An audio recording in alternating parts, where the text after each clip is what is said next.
Lei 11.343, de 23 de agosto de 2006, institui o Sistema Nacional de Políticas Públicas sobre Drogas, SISNAD, prescreve medidas para a prevenção do uso indevido, atenção e reinserção social de usuários e dependentes de drogas, estabelece normas para a repressão à produção não autorizada e ao tráfico ilícito de drogas, define crimes e dá outras providências. Artigo 63-A. Nenhum pedido de restituição será conhecido sem o comparecimento pessoal do acusado, podendo o juiz determinar a prática de atos necessários à conservação de bens, direitos ou valores. Artigo 63-B. O juiz determinará a liberação total ou parcial dos bens, direitos e objeto de medidas assecuratórias quando comprovada a licitude de sua origem, mantendo-se a constrição dos bens, direitos e valores necessários e suficientes à reparação dos danos e ao pagamento de prestações pecuniárias,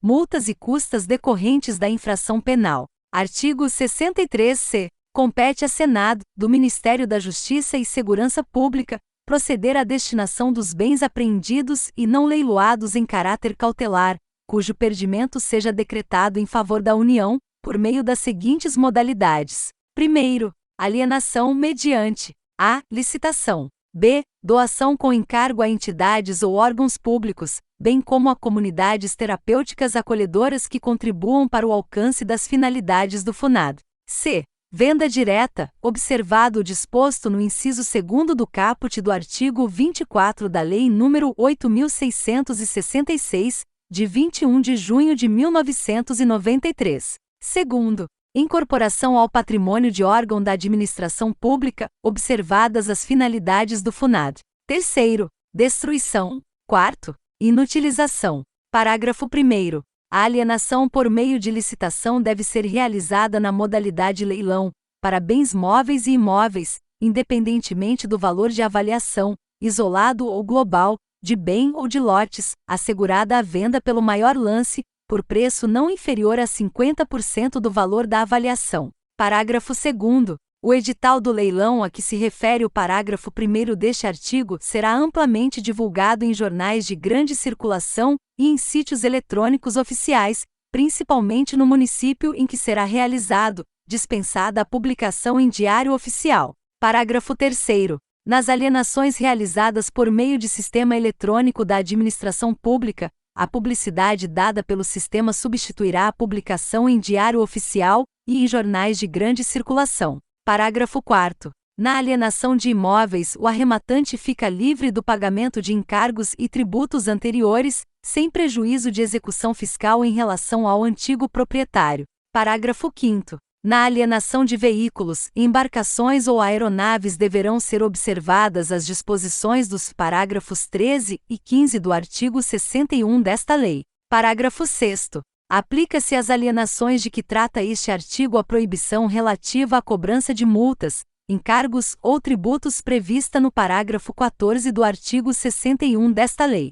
Parágrafo 7º. A Senado do Ministério da Justiça e Segurança Pública pode celebrar convênios ou instrumentos congêneres com órgãos e entidades da União, dos Estados, do Distrito Federal ou dos municípios, bem como com comunidades terapêuticas acolhedoras, a fim de dar imediato cumprimento ao estabelecido neste artigo. Parágrafo 8º. Observados os procedimentos licitatórios previstos em lei, fica autorizada a contratação da iniciativa privada para a execução das ações de avaliação, de administração e de alienação dos bens a que se refere esta lei. Artigo 63-D. Compete ao Ministério da Justiça e Segurança Pública regulamentar os procedimentos relativos à administração, à preservação e à destinação dos recursos provenientes de delitos e atos ilícitos e estabelecer os valores abaixo dos quais se deve proceder à sua destruição ou inutilização. Artigo 63-E. O produto da alienação dos bens apreendidos ou confiscados será revertido integralmente ao FUNAD, nos termos do parágrafo único do artigo 243 da Constituição Federal, vedada a subrogação sobre o valor da arrematação para saldar eventuais multas, encargos ou tributos pendentes de pagamento. Parágrafo único. O disposto no caput deste artigo não prejudica o ajuizamento de execução fiscal em relação aos antigos devedores. Artigo 63-F. Na hipótese de condenação por infrações às quais esta lei comine pena máxima superior a 6 anos de reclusão, poderá ser decretada a perda, como produto ou proveito do crime, dos bens correspondentes à diferença entre o valor do patrimônio do condenado e aquele compatível com o seu rendimento lícito. Parágrafo 1º. A decretação da perda prevista no caput deste artigo fica condicionada à existência de elementos probatórios que indiquem conduta criminosa habitual, reiterada ou profissional do condenado ou sua vinculação à organização criminosa. Parágrafo 2º. Para efeito da perda prevista no caput deste artigo, entende-se por patrimônio do condenado todos os bens, primeiro, de sua titularidade ou sobre os quais tenha domínio e benefício direto ou indireto, na data da infração penal, ou recebidos posteriormente.